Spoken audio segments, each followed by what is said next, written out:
Thank you. Rick, thank you for that kind introduction. It's a pleasure to be here today to offer my 11th assessment of the state of our city, just 2 days after the city of Evansville celebrated its 210th birthday. Hugh McGarry, yeah, there you go, birthday shout out to the city. Hugh McGarry, our city's founder, had a grand vision for this community when he walked to Vincennes to purchase the 440 acres which served as the founding site of Evansville. I like to think that he would be immensely proud of how his community, his vision has blossomed over 2+ centuries. The Rotary Club of Evansville is one of those key contributors to Evansville's success. From cultivating civic leaders to raising money for key initiatives, this club has been an integral part of our city's history since its inception in 1913. I have to tell you that a smile came to my face not long ago when I was looking at the Rotary website. I had read this one section before, but I'd forgotten it until recently. It quotes a 1915 Evansville Courier story in which a member of the Rotary was described, and I quote, "coming to his meeting with a big, broad grin on his face, expecting to have and to help others have a genuine good time, and goes away happier and better prepared to withstand the worries and cares of business life." Like all of you.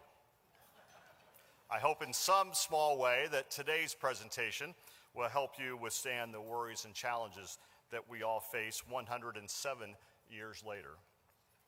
One of your fellow Rotarians helps me face my challenges on a daily basis, my wife, Carol. She is the sounding board that every spouse needs. She keeps me grounded, focused, and is certainly the loving cheerleader that allows me to work at the pace I do. Her ideas, feedback, and ability to just listen are so very important to me. I could not do what I do without Carol. I love you.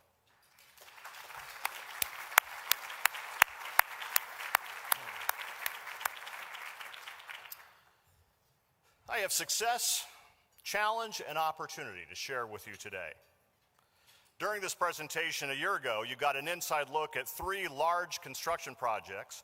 Today, each of those is complete, and they are part of a fun and impressive highlight reel that should jog a lot of memories and create lots of smiles.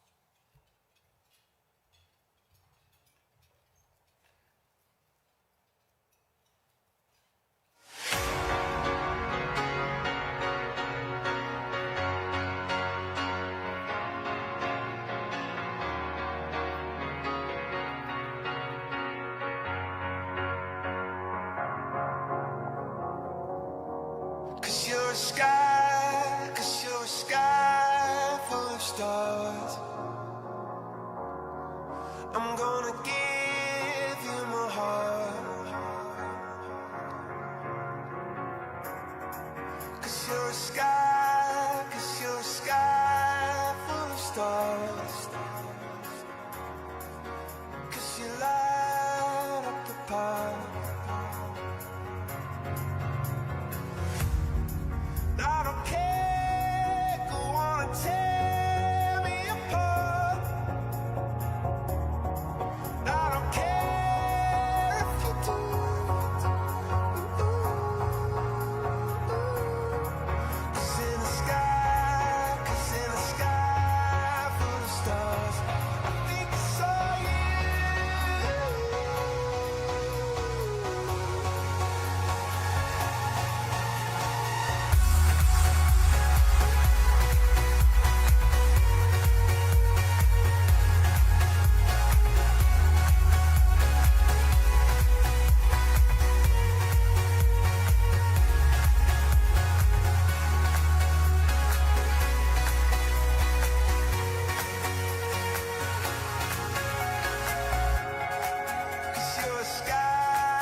Commercial structure 5.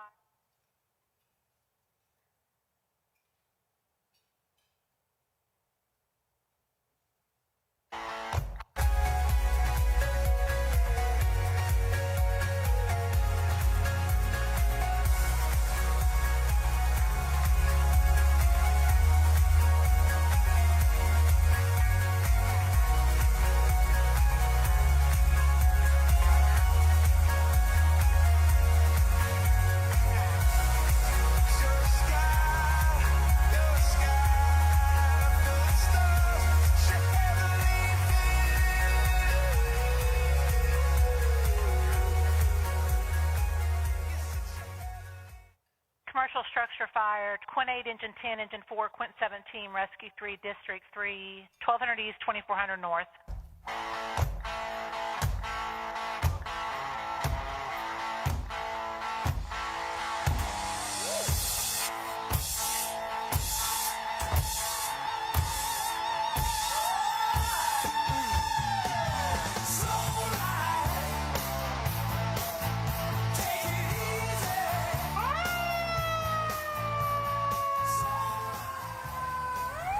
Another one of our recent successes is the implementation of a traffic preemption system that will really help the Evansville Fire Department. I'm sitting in the back of Ladder 1, which is stationed in downtown Evansville, with Chief Mike Connolly. Chief, how does the system work? When the fire truck is in emergency response mode, it sends a signal to the traffic box to give the fire truck a green light on its pathway. So said another way, when the lights and sirens are on, we get a green light. That's right. It enhances public safety by allowing the fire truck to travel directly to the scene and also keeps the cross traffic out of the fire truck's path. So our fire crews are responding to car wrecks, medical assist, potential fires. This should really help with response times. That's right. We can cover more area in the same time. So we have a lot of intersections in the city. How robust is the system? There's 229 intersections in the city, and every one of the traffic boxes has the hardware installed for traffic preemption. Always fun to ride on a fire truck, believe me. We are so very proud of our success stories. One of those successes was actually born out of one of our challenges, the pandemic.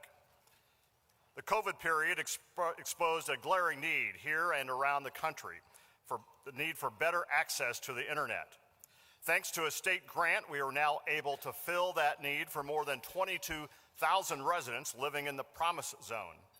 5 public Wi-Fi zones spanning strategically across the city make up the Promise Zone broadband project. We can better address the critical needs of the community, including education, employment, and healthcare, by having these 5 public zones located in historically underserved areas of our city.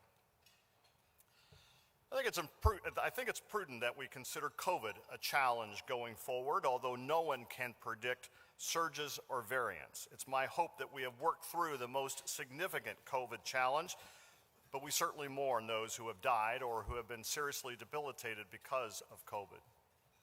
We should continue to honor our healthcare professionals who put their own health at risk by treating COVID patients. And we should be grateful for the Vanderburgh County Health Department for the amazing commitment of a staff that works diligently to keep us informed and vaccinated. And like last year, we offer our heartfelt thanks to our educators who work tirelessly to keep our classrooms safe and open for learning. Can't talk about challenges in our city without acknowledging the presence of crime. Like many cities, there was an unnerving sense that violent crime was all too prevalent last year. Last week was especially noteworthy with the double homicide on the west side and the previous day's hours-long standoff with a wanted felon. Last year, Evansville police responded to 722 shots fired runs. We've responded to 33 fewer through February over the same period. Last week's situations aside, here are 2 ongoing issues that police face. Group violence, which is committed by a very small percentage of our population, and witnesses who refuse to assist police. As part of our relationship with the National Safe Communities Project, which we announced here last year, after every shooting in which police suspect group or gang activity, all responding organizations convene a shooting review. This review is a chance for investigators to exchange key information, such as identifying group members. Then there's an intervention, or what they call a custom notification, with suspected group members, stressing that violence is unacceptable, that their families need them alive, out of prison, and contributing to the community, and with potential solutions to stop this criminal activity. Former Bosse High School Principal Sheila Hoff is our community project manager, and Assistant Police Chief Phil Smith leads the EPD effort. Chief, tell us about what kind of information is shared in the shooting reviews. A lot of information we get on these suspects after shooting is that we get stuff that they've been involved in prior. We have intel about what groups that they are associated with and groups that they sometimes have beef with. We share that amongst ourselves, and then we identify individuals that we want to go out and make these custom notifications with. So you've been involved in some of these custom notifications personally. What kind of reaction are you getting from these suspected group violence members? Well, surprisingly, we find out that they're very respectful one-on-one, and a lot of these people, they want a way out of this. They just don't see a way out, whether it's to protect their reputation or to fit in with their group or to just basically be safe. They think that if they get out, that their opposition still will be after them. So, but they're very interested in getting out of it. They just don't see a way out. And their family members, I'm sure, want them to have a way out. Yeah, typically the adults that we deal with are 20 to 28 years old. So they're not like the juveniles where we constantly have conversation with their moms or dads. They're already grown adults. But the ones that we do interact with, they do want their children out of harm's way. They know what they're involved in. They want to see a better life for them. I know that police frequently have suspects at crime scenes, and frequently they don't get cooperation from witnesses. How do we change that dynamic? Well, it's an uphill battle. You have pop culture, the whole stop snitching. You have people who are raised in certain situations where they're taught that we are the bad guys, and we're not. So a lot of the things that we do as a police department is try to reach out to young folks and show them who we are. But it's an uphill battle a lot of times to get people to dispel those myths, and we want to let them know that we'll protect those who will come forward and help us rid our communities of some of this violence. Now, more than ever, if you see something, say something. Could not be more important. The more information the police have, the faster they can solve cases and make our city safer. Another ongoing challenge to our city is the state of our water and sewer utility. During last year's State of the City speech, I announced plans to move forward with a new water treatment plant to replace our existing plant on Waterworks Road, which now serves about 63,000 customers in our city.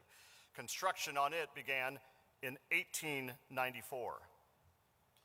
We determined that there was too much risk to ongoing operations to rebuild at the current site. The redundancy would be just too stressed. We also know that a new plant farther away from the river would drive costs. So we decided the best site would be on land right across the street from the existing plant, which is currently the home to the street maintenance garage. The Indiana Utility Regulatory Commission recently approved a new 5-year rate structure that will provide the revenue for us to proceed. The first of these increases begins in July. At that time, water rates will increase just over 5% annually. So for an average household using 5,000 gallons of water per month, that equates to about $2.27 more per month. We realize that there is a large portion of our community for whom making utility payments is a real struggle, which is why I recently announced plans to seek City Council approval to use $4 million of our American Rescue Plan Act funds to assist our most vulnerable customers. The utility will be announcing enrollment and qualification information in the weeks ahead. On the sewer side of the utility, we're equally mindful of how our consent decree with the federal government affects ratepayers. As a reminder, the city entered into the original consent decree in 2011 in order to comply with a federal mandate to reduce the number of combined sewer overflows.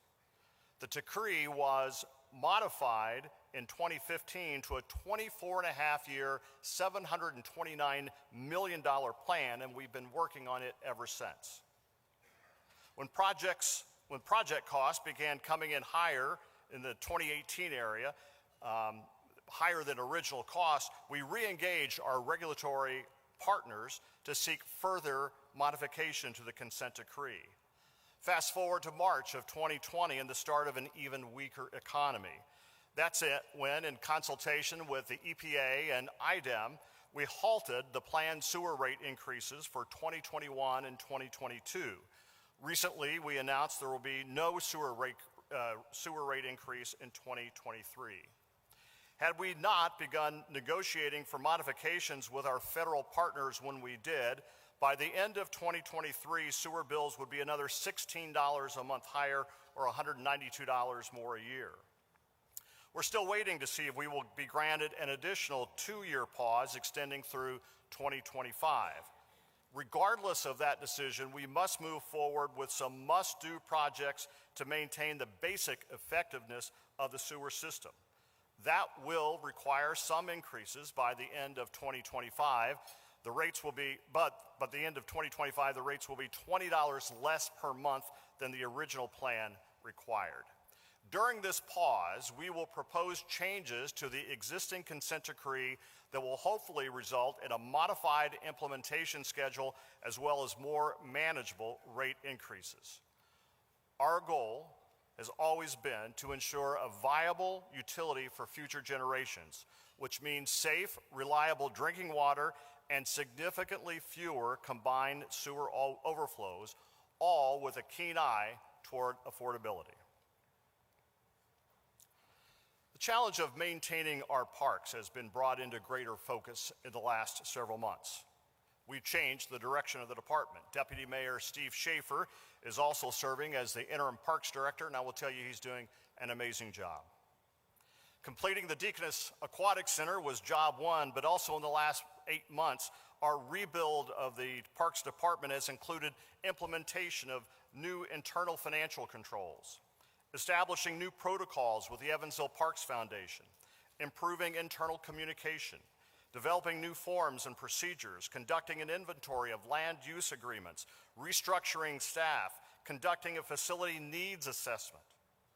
We're also working on developing a new 5-year overall master plan, including a master plan for Garvin Park. We're delivering new mulch for more than 1/3 of our parks this year alone, removing hazardous dead trees and replacing benches at Bayard and Aiken Parks, grading the south baseball fields and improving overall safety at the Van Pollock Park. And we're celebrating. We're celebrating the success of our city golf courses with 2021 revenue up an amazing 21% over 2020.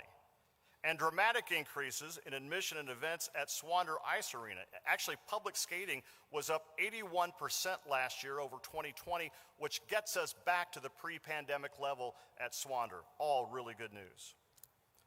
We know there's much work to be done, but know this: we are committed to ensuring that the quality of our parks meets the high standards for the citizens and what our citizens deserve.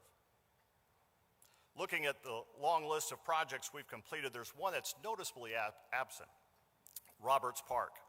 But I'm pleased to report that thanks to city council funding and a private sector donor, we're able to get that project really off the ground. The reboot, if you will, is underway, and it starts with an update of the park plan by Jeff Justice of Hafer, and it, again, is underway.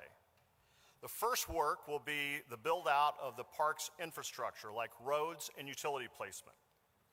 But also in the first phase is construction of an improved entrance on Bakey Road to replace the tired, dated entrance that we've had there for years.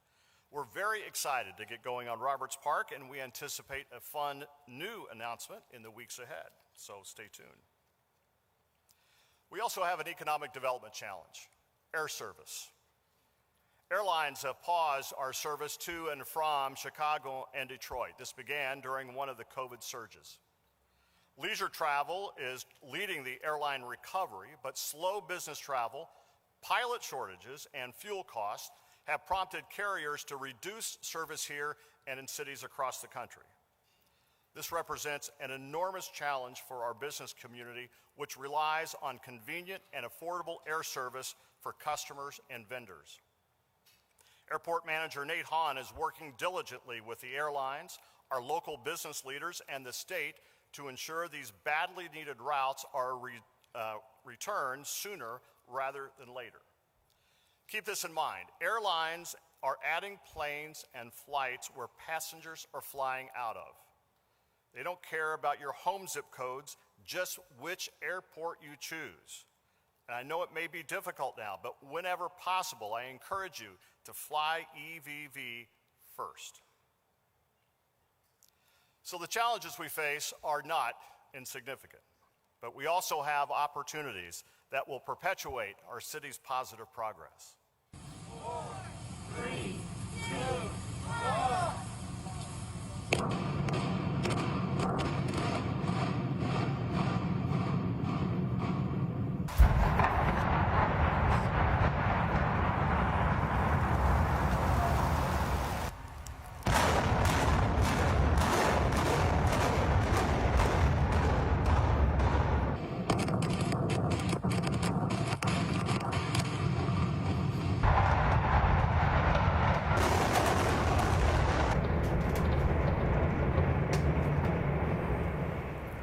November 21st was a cool and rainy morning. At just about 30 seconds before 7 a.m., the 420 main building came down. The tower had been largely unoccupied for years, as was the Sycamore building in the same block. Our vision for the block is for mixed use, that is retail and restaurants on the ground floor with apartments above. The original dynamic design received state incentives, but inflation has forced us to take a second look at the design. Our mixed-use vision has not changed, but our team is reimagining the scope of the project. The Fifth and Main project is our #1 downtown priority, and I remain confident that a significant development will occur. Certainly, we hope to have more on this in the weeks and months ahead. We're also casting a bold vision for the future of Evansville's riverfront. We're calling this River Vision. Picture a totally different traffic pattern, one that creates more opportunities closer to the river, either for seasonal kiosks, green space, or perhaps even something more permanent. Imagine new living opportunities above retail shops and restaurants from Court Street to Cherry Street. River Vision is a product of our updated 2016 Downtown Master Plan, in which hundreds of participants called for greater activation of the riverfront. And River Vision was part of our successful $50 million READY grant submission, which was led by the Evansville Regional Economic Partnership. Candace Chapman and Josh Armstrong are leading the planning, visioning, and financial modeling of this incredible plan. Candidly, given the scope and complexity of it, though, it will be completed in phases and take many years, but it is a great vision indeed.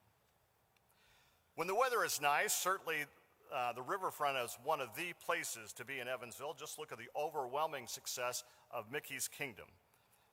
And before long, you'll be able to also count a new skate park as a new downtown amenity. Here's the first public look at the rendering of the new park. We hope to break ground late summer. It will be located between Mickey's Kingdom and the new parking lot, which was constructed as part of the new Sunrise pump station. Heather Vaught and our local skate and bike community have led the effort here, which will allow the young and the young at heart, maybe even a few young at hearters in here, to try to do their skate and bike thing on the riverfront. We're looking forward to that.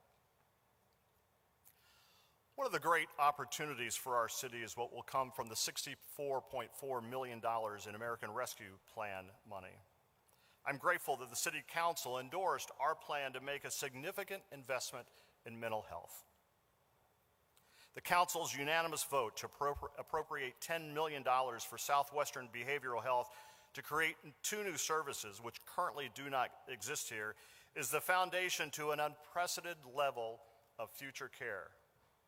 The city's partnership with Southwest will help renovate 2 existing buildings in order to create a new 20-bed adult residential treatment center, and secondly, a new child and family services neurodevelopmental psychiatry specialty center. The 20-bed treatment center will be a co-ed facility for adults needing short-term residential treatment following hospitalization or a crisis.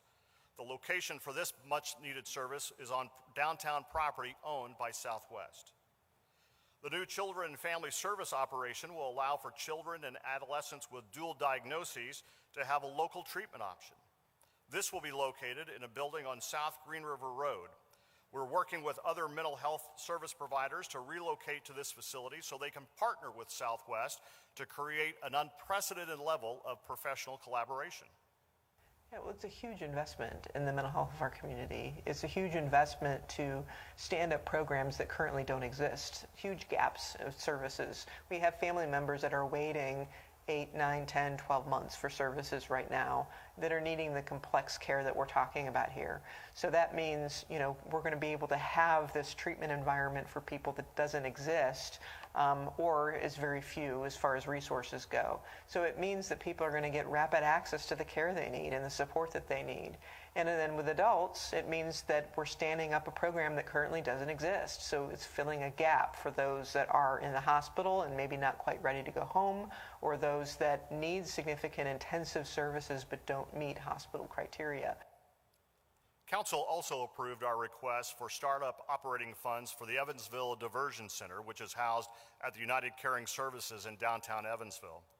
This 6-bed, 23-hour facility is for people experiencing substance use and or a co-occurring mental health crisis.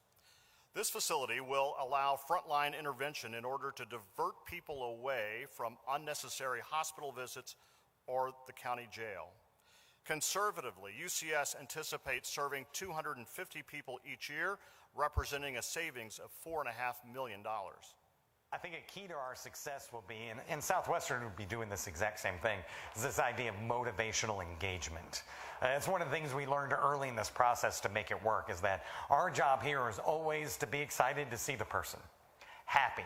No guilt, no shame, no judgment, no disappointment. We're happy they're here. We want to help them. They can do it. And maybe it's the only time they hear that. And as they go through the repeated attempts into sobriety, stabilization, that's what we all need, is that encouragement. So we're going to be the people who do that. And we hope over time somebody makes that good life choice. Easter Seals also provides vital mental health services for our region. Kelly Schneider and her team have developed a doctoral level internship for clinical psychologists and a postdoctorate fellowship for psychologists who have just completed their graduate degrees. This offering allows interns and fellows to conduct psychological testing and counseling, regardless of a client's ability to pay. This will expand Easter Seals Psychology Services capacity by about 4 times. The psychology services that can be provided by an intern are very similar to what's provided by a licensed provider. So they can do clinical testing and they can do counseling for children, or focused on children who need that testing. Prior to us starting that program, we were experiencing about a 12-month wait list. Families were experiencing a 12-month wait list. You don't just wake up one day and decide that you think you'll take your child in for psychological testing. If you're at that point, your family is in crisis, and they've probably been in crisis for a long time before you finally gotten to that point. This complements the partnership between Easter Seals and the University of Evansville for on-campus mental health services. And all this aligns with the good work of Dr. Steve Becker at the IU School of Medicine, Evansville. You may recall the announcement last year of the Mary O'Daniel Stone and the Bill Stone Center for Child and Adolescent Psychiatry. The Stones gifted the IU School of Medicine Evansville $34.2 million to establish the center, which will advance research, education, and improve the standard of care for people with bipolar disorder and related health issues. The collaboration of our mental health experts is really phenomenal. I think it's very likely that in a few short years, our region's access to quality treatment and the groundbreaking research that will happen here will make us the envy of the state and the entire Midwest. Now, an update on another kind of groundbreaking. This one is for a project that will make it safer for students to get to school, the pedestrian crossing at US 41 and Washington Avenue. This is the daunting view for students as they try to cross Washington to get to Bosse High School. I had the chance to share this view and this challenge with Indiana Governor Eric Holcomb, who then directed NDOT to help us find a safe solution. Here's the first ever view of the rendering for the bridge, which will cross US 41. Engineers say it will cross not only the highway, but the trail on the west side of the highway. NDOT says the project is on schedule, which means a public hearing on the latest plans will be scheduled late spring or early summer. A final field check will occur this December, and we anticipate a contract letting next May. And yes, NDOT totally knows we would like for this timeline to go faster. Finally, we have an exciting piece of news to break today. It involves the Deaconess Aquatic Center and 62 Delaware School 3rd through 5th graders participating in the 21st Century Learning Program. Next Wednesday, they'll start a pilot swimming lesson program. Over a 4-week period, our partners at the YMCA of Southwestern Indiana will start these students on the path towards swimming and teach them basic water safety. Our goal is to expand the program next year with even more elementary-aged students from around the city. We're so very grateful for our partnership with the Y and the EVSC. Well, last Monday was the first day of spring break. Think about that day. It hasn't felt like that since. It was sunny and mild. Zoo Director Eric Beck told me that more than 4,000 people, think about that, more than 4,000 people went to the zoo that day alone. Eric tells me, and I happen to agree with him, everyone loves the penguins. So we're going to take a technological leap here and go live to the Penguins of Patagonia exhibit, where the Kinney family, Wayne and Beth and their grandkids. Wayne, can you hear me? I can hear you, Lloyd. Okay, well, so before you start feeding the penguins for 250 Rotarians, I'd like to thank you and Beth for your generosity to make this happen. You're very welcome. Thank you. So very shortly, the public will be able to feed the penguins, and you guys are going to be the inaugural public to feed them. What's the sensation like for the family?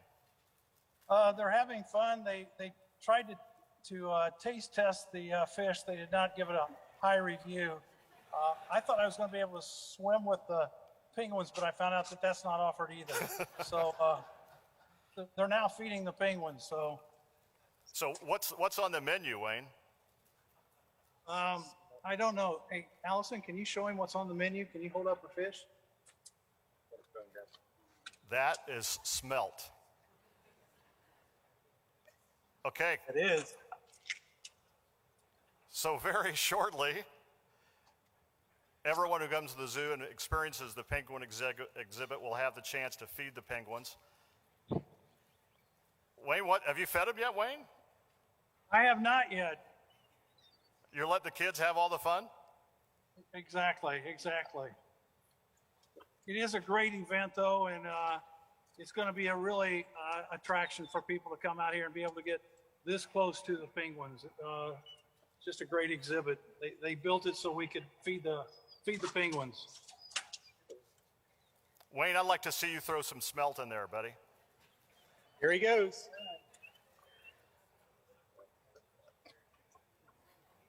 All right. Oh, he's just like handing it right off to him. I have a part-time job. Make sure you get some hand sanitizer, Wayne. Help Chris with the penguins now.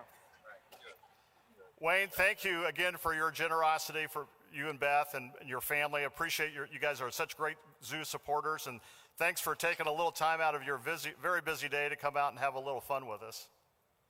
Glad to do it. Thank you, guys. Okay, so very soon when you go to the zoo, you have to stop and feed the penguins. Look for social media posts about when that will start, but we think it's going to start really soon.